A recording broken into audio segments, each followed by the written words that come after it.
electromagnetic induction. Prepare a circular coil out of copper wire.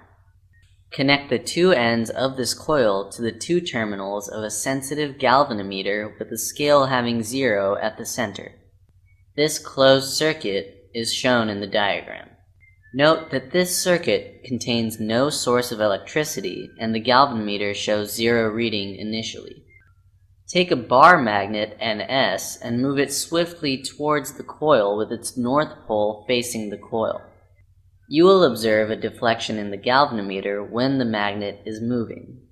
The deflection indicates that current is set up in the coil. Now, move the magnet away from the coil. The galvanometer shows again a deflection, but in the opposite direction. This means current is set up in the opposite direction. If you hold the magnet with its south pole facing the coil and repeat the above steps, the deflections are again observed, but are reversed.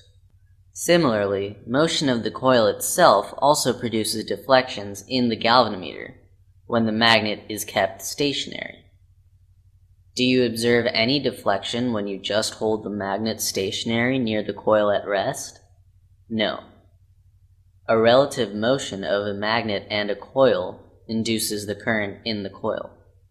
The current produced by a relative motion of the coil or the magnet is called an induced current and is said to be set up by an induced electromotive force, EMF.